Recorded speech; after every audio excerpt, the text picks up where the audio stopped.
আলহামদুলিল্লাহ, দীর্ঘ 21 মাস পর এই বিদেশের মাটিতে আমার মায়ের দেহা উপহার এসে পৌঁছেছে।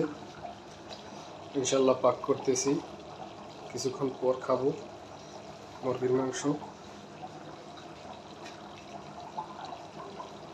দীর্ঘ 21 মাস পর মায়ের দেহ উপহার, স্বাদটাই আলাদা। বিদেশের মাটিতে খাই অনেক, কিন্তু এতটা তৃপ্তি নেই যেটা মায়ের উপহারের ভিতর আছে। তারপর এখানে আছে ইলিশ মাছ, চিংড়ি মাছ,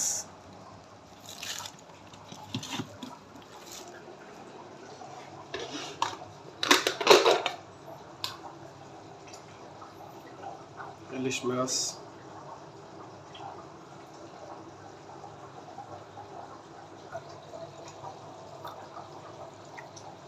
তারপর আছে বাগদা চিংড়ি।